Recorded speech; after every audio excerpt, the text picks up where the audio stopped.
नमस्कार, कृति समाचारमा स्वागत छ। म शान्त दाहाल। समाचार सुरु गरौँ मुख्य खबरबाट। पाठ्यक्रम विकास केन्द्रद्वारा विद्यालय तह कक्षा 1 देखि 12 सम्मको पाठ्य पुस्तकमा 2077 के मूल्यमा दिन निर्देशन।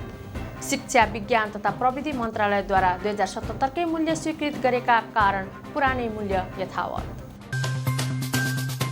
वैशाख 30 गते हुने स्थानीय तह निर्वाचनमा देशैभर चुनावी तालमेल गर्ने सत्तारूढ गठबन्धनको निर्णय। चुनावमा एक अर्कालाई सघाउने निर्णय। राष्ट्रिय गौरवको आयोजना पुष्पलाल मध्य पहाडी लोकमार्गको काम प्रदेश 1 मा द्रुत रूपमा अघि बढ्यो। प्रशासनिक क्षेत्रबाट निर्देशन र अनुगमनले निरन्तरता पाएसँगै आयोजनाले गति लियो। घोपा बचाऊ अभियान सुरु गरेको एक सातापछि आयोजक संस्था हामी नेपालले पत्रकार सम्मेलन गरी धरानवासीको साथ र सहयोगको आवश्यक रहेको अध्यक्षको भनाई। दैनिक धरना कार्यक्रम यथावत। उदयपुरको कटारी नगरपालिका 5 सिसाघारीमा पतिले चिरपट प्रहार गरी पत्नीको हत्या। शौच गरिरहेको समयमा 38 वर्षीय नानुमाया दाहालको हत्या। र गायक राजेश पायल राईले धरानको लुकुवा फेमिली रिसोर्ट धरानमा साङ्गीतिक प्रस्तुति दिने।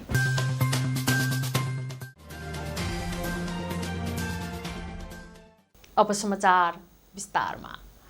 पाठ्यक्रम विकास केन्द्रले विद्यालय तह कक्षा 1 देखि 12 सम्मको पाठ्य पुस्तकमा 2077 के मूल्यमा दिनका लागि मातहतका संस्थालाई निर्देशन दिएको छ।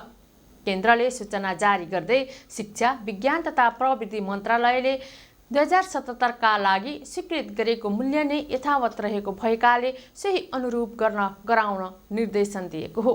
केन्द्रले कक्षा 1 देखि 9 सम्मका 4 रङका पाठ्य पुस्तक र कक्षा 10 देखि 12 सम्मका पाठ्य पुस्तक संस्कृत धार समेतको पुस्तकको मूल्य विवरण अनुसार गराउन भनेको छ। केन्द्रले कक्षा 1 को मातृभाषा र स्थानीय विषय बाहेकको जम्मा मूल्य 518 रुपैयाँ 4 पैसा, कक्षा 2 को मातृभाषा स्थानीय विषय बाहेकको जम्मा मूल्य 556 रुपैयाँ 8 पैसा, कक्षा 3 को मातृभाषा र स्थानीय विषय बाहेकको जम्मा मूल्य 580 रुपैयाँ 8 पैसा, कक्षा 4 को मातृभाषा स्थानीय विषय बाहेकको जम्मा मूल्य 602 रुपैयाँ 8 पैसा, कक्षा 5 को मातृभाषा स्थानीय विषय बाहेकको जम्मा मूल्य 408 रुपैयाँ 1 पैसा तोकिएको छ। त्यस्तै गरी कक्षा 6 को मातृभाषा र स्थानीय विषय बाहेकको जम्मा मूल्य बाहेकको 712 रुपैयाँ 8 पैसा, कक्षा 7 को मातृभाषा र स्थानीय विषय बाहेकको जम्मा मूल्य 752 रुपैयाँ 4 पैसा, कक्षा 8 को मातृभाषा र स्थानीय विषय बाहेकको जम्मा मूल्य 761 रुपैयाँ 3 पैसा तोकिएको छ। मन्त्रालयले कक्षा 9 को अनिवार्य सबै विषयको मूल्य 774 रुपैयाँ 4 पैसा, कक्षा 10 को अनिवार्य विषय सबैको 496 रुपैयाँ 5 पैसा, कक्षा 11 को अनिवार्य 3 विषयको जम्मा 270 रुपैयाँ 6 पैसा र कक्षा 12 को अनिवार्य 3 विषयको 323 रुपैयाँ 9 पैसा तोकेको छ। पाठ्य पुस्तकको पृष्ठ सङ्ख्या फरक परी मूल्य फरक परेमा पृष्ठ सङ्ख्या हेरी सच्याइने सूचनामा उल्लेख गरेको छ। वैशाख 30 गते हुने स्थानीय तह निर्वाचनमा देशैभर चुनावी तालमेल गर्ने सत्तारूढ गठबन्धनले निर्णय गरेको छ। प्रधानमन्त्री निवास बालुवाटारमा सोमबार बसेको सत्ता गठबन्धनको बैठकले चुनावमा एक अर्कालाई सघाउने समेत निर्णय गरेका छन्। नेपाल राष्ट्रको सर्वाङ्गीण विकास, अग्रगामी विकास र समृद्ध हासिल गर्न 5 दल प्रतिबद्ध छन्। वक्तव्यमा प्रधानमन्त्री एवं काङ्ग्रेस सभापति शेरबहादुर देउवा, माओवादी केन्द्रका अध्यक्ष पुष्पकमल दाहाल प्रचण्ड र नेकपा एसका वरिष्ठ नेता झलनाथ खनालले, जसपाको तर्फबाट अशोक राई र जनमोर्चाको तर्फबाट दुर्गा पौडेलले वक्तव्यमा हस्ताक्षर गर्नुभएको छ। राष्ट्रिय गौरवको आयोजना पुष्पलाल मध्य पहाडी लोकमार्गको काम प्रदेश 1 मा द्रुत रूपमा अगाडि बढेको छ।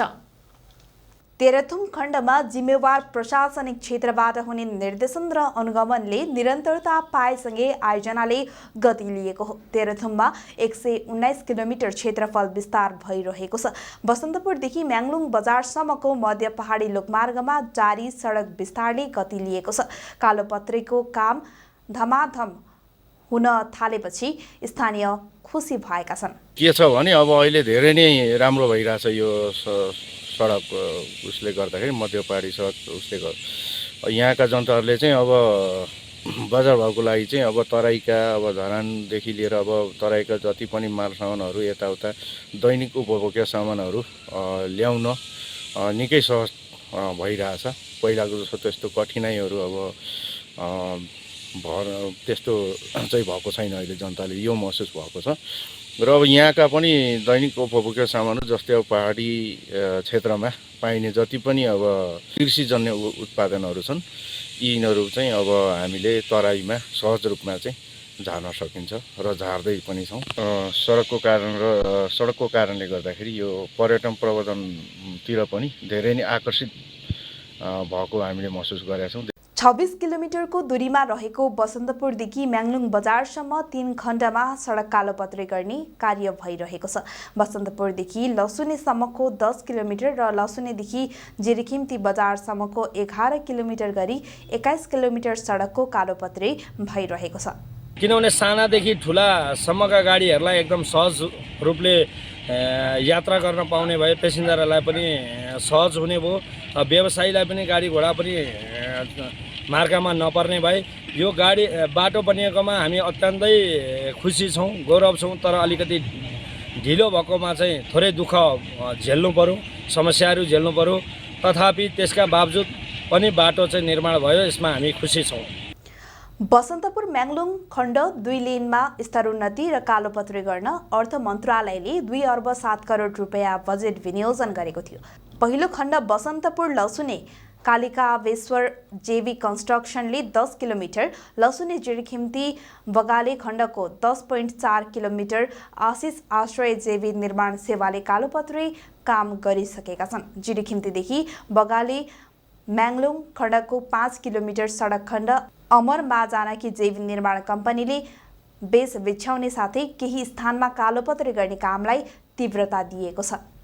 सुरुको ठेका अनुसार चाहिँ जेठमा सकिनुपर्ने हो, तर यो कोरोना महामारीको कारणले गर्दा केही समय चाहिँ थप्नु परेको भएको कारणले गर्दाखेरि चाहिँ हामीले 6 महिना त नेपाल सरकारले थपिसकेको छ। त्यो भित्रसम्ममा हामीले सक्छौँ भन्ने चाहिँ टार्गेट छ। कोरोना महामारीको कारणले गर्दाखेरि चाहिँ हाम्रो लेबरहरू चाहिँ हामीले टाइममा ल्याउन नसक्ने, अब हामीले धेरै जस्तै पश्चिमबाट ल्याउने भएको कारणले चाहिँ यो कोरोना महामारीको कारणले गर्दा चाहिँ लेबर आफै पनि एकदम आउन नमानेको र प्लस यो पासको कारणले गर्दा नि आउन नसकेको हुनाले चाहिँ काम अलिक ढिला सुस्ती भइरहेछ। पाँचथरको चिवा भन्ज्याङदेखि बैतडीको झुलाघाटसम्म निर्माणाधीन मध्य पहाडी लोकमार्गको दुरवस्थाका कारण पछिल्लो समय स्थानीय र यात्रुहरूले निकै हैरानी झेल्दै आएका थिए। सडक कालोपत्रे भएपछि औषधि उपचार, मालसामान ढुवानी र आवागमनमा निकै सहजता थपिएको छ। मध्य पहाडी लोकमार्ग निर्माण हुनुभन्दा अगाडि हाम्रो तेह्रथुमवासीहरूको जीवनस्तर धेरै कठिन थियो। हिलो खाडल बर्सातको समयमा चाहिँ आवाजावत गर्न कठिन, यातायात साधन कुद्नको लागि हिँड्नको लागि कठिन र सामान्य रूपमा भन्नुपर्दा मानिसलाई आवाजावत गर्ने धेरै कठिन अवस्था थियो। र यो राजमार्ग अहिले बन्ने क्रममा छ। पहिलो ब्लक त निर्माण कार्य सम्पन्न भइसकेको अवस्था हो, दोस्रो तेस्रो निर्माणाधीन अवस्थामा छ। र मलाई लाग्छ यो राजमार्ग पुरा भइसकेपछि यो तेह्रथुमको लागि यो एउटा आर्थिक विकासको लागि, तेह्रथुमे हामी नागरिकहरूको जीवनस्तरको विकासको लागि र सहजताको दृष्टिकोणले पनि यो कोसीढुङ्गा नै हुन्छ जस्तो मलाई लाग्छ। 24 जिल्ला जोड्ने 1765 किलोमिटरको बहुचर्चित मध्य पहाडी लोकमार्ग आर्थिक वर्ष 2064-65बाट सुरु गरिएको हो। गोपा बचाऊ अभियान सुरु गरेको एक सातापछि आयोजक संस्था हामी नेपालले पत्रकार सम्मेलन गरी धरानवासीको साथ र सहयोगको आवश्यक रहेको बताएका छन्। गत शनिबारदेखि बीपी कोइराला स्वास्थ्य विज्ञान प्रतिष्ठान धरान बचाऊ अभियान सुरु गरिएको थियो। अभियानले दैनिक डेन्टल गेट अगाडि धरना दिइरहेका छन्। हिजो पत्रकार सम्मेलन गर्दै प्रतिष्ठानको सुधारमा सबै धरानवासीको साथ र सहयोग आवश्यक रहेको अध्यक्ष सुदन गुरुङले बताउनुभयो। र यो कुरा चाहिँ हामीले धराने जनताहरूलाई किन यतिसम्म सुत्नु भएको कि जब तपाईँको बिपिकेएचएस जस्तो एउटा आफ्नै आँगनमा भएको हस्पिटल तपाईँको कोल्याप्स हुन आँटिसक्यो, उठ्नु पर्यो, हजुरले आवाज उठाउनु पर्यो, बुझ्नु पर्यो यो तपाईँको सम्पत्ति हो भनेर चाहिँ हामीले खासमा बुझाउन खोजेको हामीले धराने जनतालाई चाहिँ।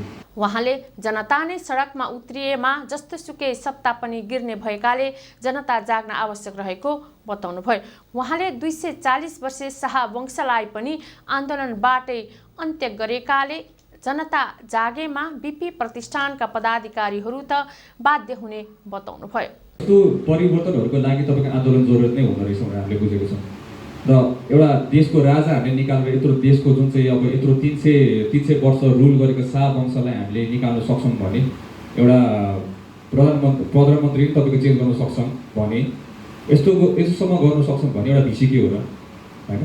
अनि भिसी नै यसको मात्र सल्युसन चाहिँ होइन, यसमा मेन भनेको तपाईँको कर्मचारीहरू हो जसले चाहिँ अहिलेसम्म व्यक्ति यहाँ अहिलेसम्म बस्नु भएको छ। उहाँहरू थाहै बसोबासमा यहाँ बसेर उहाँले जुन चाहिँ भित्रको यो सबै समस्याहरू देख्नु भएको छ र कसरी लुप होल कसरी निकाल्नु कसरी खानु भन्ने उहाँहरूलाई थाहा छ। यो मेन समस्या हो। त्यस क्रममा पत्रकारहरूले प्रतिष्ठानमा चिकित्सक, नर्स तथा कर्मचारीको आन्दोलनबाट त प्रतिष्ठान सुधार हुन नसकेकाले बाहिर गरेको आन्दोलनको प्रभाव के होला भन्दै प्रश्न गरेका थिए। बिपी प्रतिष्ठानमा असार 1 गतेदेखि चिकित्सक, नर्स तथा कर्मचारी सम्मिलित संयुक्त सङ्घर्ष समितिले आन्दोलन थालेको थियो। उक्त आन्दोलनबाट सरकारले असार 30 गते प्रधानमन्त्री तथा मन्त्री परिषद कार्यालयका सचिव वैकुण्ठ अर्यालको संयोजकत्वमा बनेको 8 सदस्यीय समितिले साउन 18 गते सरकारलाई प्रतिवेदन बुझाएको थियो। उक्त प्रतिवेदनले प्रतिष्ठानका पदाधिकारीलाई बर्खास्त गर्दै ऐन समेत संशोधन गर्नुपर्ने सुझाव दिएको थियो। उक्त आन्दोलनले पनि प्रतिष्ठान सुधार गर्न नसकिरहेका बेला डेन्टल गेट अगाडि धरना कार्यक्रमले के प्रभाव पर्ला भन्दै पत्रकारले प्रश्न गरेका थिए। उक्त प्रश्नको जवाब संस्थाका पदाधिकारीहरूले दिएका थिए। समाचारमा अब विज्ञापन।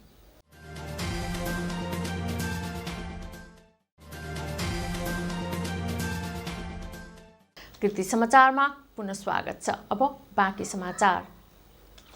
मेचीनगर नगरपालिकाको मेयरका आकांक्षी बनेका नेकपा एमालेका नेता डिल्लीराम घिमिरेले टिकट नपाउने भएपछि पार्टी परित्याग गरेको घोषणा गरेका छन्। काकरभिटा निवासी एमाले जिल्ला सदस्य तथा झापा क्षेत्र नम्बर 1 समन्वय कमिटीका संयोजक समेत रहेका नेता घिमिरे तत्कालीन काकरभिटा गाविसको अध्यक्ष रहेका थिए। नेता घिमिरेले पार्टी निर्माण र संगठन विस्तारसँगै जनसेवामा समर्पित हुँदा समेत एमालेले आफ्नो योगदानको कदर नगरेको बताउँदै पार्टी छाडेको बताउनुभयो। उहाँले सामाजिक सञ्जालमा आफूमाथि पटक पटक अन्याय भएको उल्लेख गर्नुभएको छ। प्रदेश सांसद गोपाल चन्द्र बुढाथोकीलाई मेयरमा समेत पार्टीले अगाडि सारेपछि डिल्लीराम घिमिरे, नीलकण्ठ तिवारी लगायतका अन्य सबै आकांक्षीहरू रुष्ट भएका छन्। उदयपुरको कटारी नगरपालिका 5 सिसाघारीमा पतिले चिरपट प्रहार गरी पत्नीको हत्या गरेका छन्। जिल्ला प्रहरी कार्यालय उदयपुरका अनुसार सोमबार बिहान 4 बजेतिर शौच गरिरहेको समयमा 38 वर्षीय नानुमाया दाहाललाई चिरपट प्रहार गरी हत्या गरिएको हो। हत्याका आरोपी 42 वर्षीय पोस्टराज दाहाललाई प्रहरीले पक्राउ गरेको छ। उनलाई इलाका प्रहरी कार्यालय कटारीबाट खटिएको टोलीले तत्काल पक्राउ गरी कारवाही अगाडि बढाएको छ। घटनाका विषयमा थप अनुसन्धान भइरहेको र लासको कटारी अस्पतालमा पोस्टमार्टम पश्चात मृतकका भाइले शव बुझेको प्रहरीले जनाएको छ। झापाको बिर्तामोड नगरपालिका 2 रामचोकमा ट्रकको ठक्करबाट मोटरसाइकल चालकको ज्यान गएको छ। पूर्व पश्चिम राजमार्गको रामचोकमा ना 6ख 6455 नम्बरको ट्रकले विपरीत दिशाबाट जाँदै गरेको बा 15 प 4202 नम्बरको मोटरसाइकललाई आइतबार राति 8:15 बजेतिर ठक्कर दिएको थियो। ठक्करबाट मोटरसाइकल चालक बिर्तामोड 2 का 29 वर्षीय सम्यम बजगाईको मृत्यु भएको हो। ट्रकको ठक्करबाट उनी गम्भीर घाइते बनेका थिए। तत्काल उनलाई बीएनसी अस्पतालमा उपचारका लागि लगिए पनि उपचारको क्रममा उनको 9 बजेतिर निधन भएको जिल्ला प्रहरी कार्यालय झापाले जनाएको छ। मोटरसाइकल र ट्रक नियन्त्रणमा लिए पनि ट्रकका चालक फरार रहेकाले खोजी कार्य भइरहेको जनाइएको छ। सोमबार शेयर बजारमा दोहोरो अङ्कको गिरावट आएको छ। बजार परिसूचक नेप्से 44.56 अङ्कले घटेको छ। सोमबार 2471.81 बिन्दुबाट सुरु भएको बजार 1.81% घटेर 2419.8 बिन्दुमा पुगेको छ। बजार घटेसँगै सोमबार ठूला कम्पनीको बजार मापन गर्ने सूचक सेन्सिटिभ इन्डेक्स पनि 8.87 अङ्कले घटेर 454.87 बिन्दु कायम भएको छ। यस दिन कारोबारमा आएका 233 वटा कम्पनीको 40,000 पटक सेयर कारोबार हुँदा 50,95,000 किता सेयर खरिद बिक्री भएको छ। सोमबार कुल कारोबार 2,26,07,86,000 रुपैयाँ बराबरको भएको छ। कारोबारमा आएका सूचकमध्ये सर्वाधिक अन्य र लाइफ इन्सुरेन्स समूहको सूचक क्रमशः 4.62 र 3.15% खुम्चिन पुग्यो। यस्तै 17 वटा कम्पनीका लगानीकर्ताले कमाउँदा 176 वटा कम्पनीका लगानीकर्ताले गुमाएका छन्। सोमबार सर्वाधिक नेपाल लाइफ इन्सुरेन्सको 16,52,80,000 किता सेयर खरिद बिक्री भएको छ। सुनसरी धरान 11 का महाशेर पन्दाक लिम्बूको स्मृतिमा उनका परिवारले भेरेटारको शङ्खेश्वर पार्कमा फलैचा निर्माण गरिदिएका छन्। पन्दाकको परिवारले 6 लाख रुपैयाँ खर्चेर फलैचा निर्माण गरिदिएको हो। साँगुरीगढी गाउँपालिका 6 का वडाध्यक्ष यम प्रकाश मगर र पन्दाकका पत्नी नरमती सावाले संयुक्त रूपमा उद्घाटन गर्नुभयो। 2 तले निर्माण गरिएको फलैचाको मुनि शङ्खेश्वर मन्दिरका पुजारी जगत बहादुर लिम्बूका लागि बस्ने कोठा निर्माण गरिएको छ। भवन उद्घाटन पश्चात नरमती सावा उनका कान्छा छोरा ताराहाङ पन्दाकले नेक्स्ट भेरेटारका कार्यवाहक अध्यक्ष नरबहादुर चेम्जोङलाई हस्तान्तरण गर्नुभयो। त्यस क्रममा नगद 10,000 रुपैयाँ पनि प्रदान गरिएको छ। फलैचा निर्माण गरिदिने परिवारलाई गाउँपालिकाले प्रशंसा पत्र प्रदान गरेको छ। अब कला र मनोरञ्जन।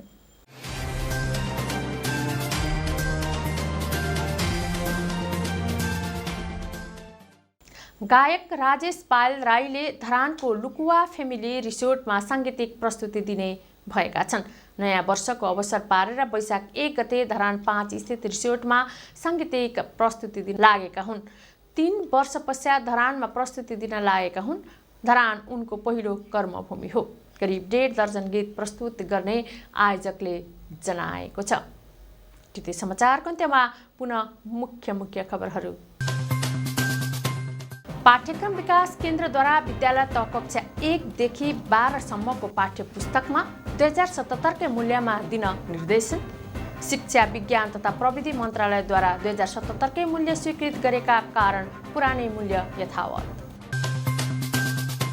वैशाख 30 गते हुने स्थानीय तह निर्वाचनमा देशैभर चुनावी तालमेल गर्ने सत्तारूढ गठबन्धनको निर्णय। चुनावमा एक अर्कालाई सघाउने निर्णय। राष्ट्रिय गौरवको आयोजना पुष्पलाल मध्य पहाडी लोकमार्गको काम प्रदेश 1 मा द्रुत रूपमा अघि बढ्यो। प्रशासनिक क्षेत्रबाट निर्देशन र अनुगमनले निरन्तरता पाएसँगै आयोजनाले गति लियो। घोपा बचाऊ अभियान सुरु गरेको 1 सातापछि आयोजक संस्था हामी नेपालले पत्रकार सम्मेलन गरी धरानवासीको साथ र सहयोगको आवश्यक रहेको अध्यक्षको भनाई। दैनिक धरना कार्यक्रम यथावत। उदयपुरको कटारी नगरपालिका 5 सिसाघारीमा पतिले चिरपट प्रहार गरी पत्नीको हत्या। शौच गरिरहेको समयमा 38 वर्षीय नानुमाया दाहालको हत्या। र गायक राजेश पायल राईले धरानको लुकुवा फ्यामिली रिसोर्ट धरानमा साङ्गीतिक प्रस्तुति दिने।